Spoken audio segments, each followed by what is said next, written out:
name is Ben Spoelstra. My wife Sharon and I have been members of Restore since the beginning days back at Faith Church at the Barn.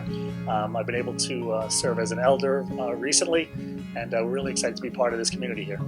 Peace to me really is really trusting that God is always in control no matter what situations we are in our life. Knowing that at the heart of it all is really that Christ has given us salvation through his coming down to earth and his life and death and resurrection, and that he's always in control no matter whatever we're going through. And pretty much growing up in my life, I was able to go through most of my life without really having experienced any real adversity. Things went along pretty well for me. Was able to find a Christian young lady, and Sharon and I got married in 1986. And in 1988, we found out that she was pregnant, and our life was going along as I expected. And that was the summer of 1988 when, unfortunately, we got the call that Sharon's mom was having some health concerns. We were told and discovered that she was suffering with ovarian cancer, which was a real incredible blow to us because, again, things had been going along so well, and Sharon's relationship with her mom was such that it really affected her deeply because they were so close. That first Thanksgiving, after we had found out she'd been diagnosed, the doctors, she was actually in for tests and for treatment, and the doctors called the family and said there's a chance she might not even make it through that weekend. So we got together with family. In fact, family came in from out of state even just to be with her and to spend time with Dad and us, because we thought she wasn't going to make it, but thank God she actually did make it and did recover from that. But that was the time that we were already experiencing the possibility of her loss.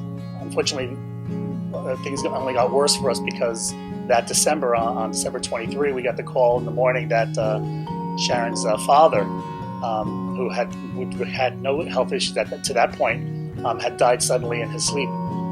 So we got the call and had to run over to the house and had to go through that situation, and which was just an incredible blow to us and obviously to Sharon, because we were just totally blindsided by that event. So our world had turned upside down in the span of a few months, from dealing with Mom's illness, but also now dealing with the passing of Dad. And it was just a crazy time in our lives. And once we had to go through the process of the funeral and everything for Dad, we still had to deal with the reality that Mom was struggling with cancer, and so we ended up moving into the house with her to take care of her.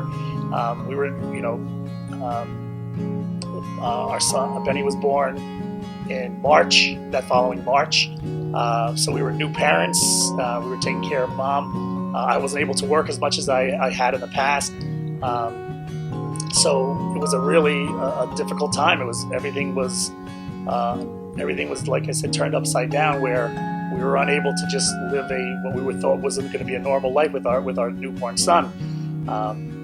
Struggling with tests and treatments and surgeries that the cancer did cause Mom to go through was a difficult time for us.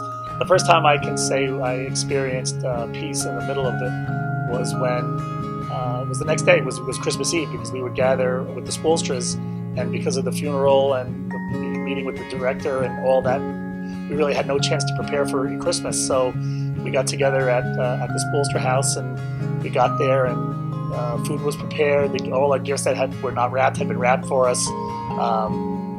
And we were able to get together with family and pray together and just to spend time together. And it was and we could feel the love of our family, but also the fact that it was Christmas Eve and we were still celebrating the birth of Christ.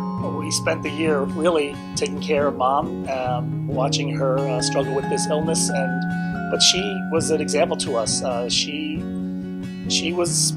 understood what she was going through. Her faith was strong. We were able to experience the peace of what faith can mean in the middle of a tragedy. Rejoice in the Lord always. Again, I will say rejoice. Let your reasonableness be known to everyone. The Lord is at hand. Do not be anxious about anything, but in everything, in prayer and supplication with thanksgiving, let your requests be made known to God.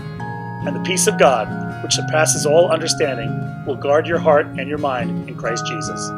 Philippians 4, verses 4 through 7.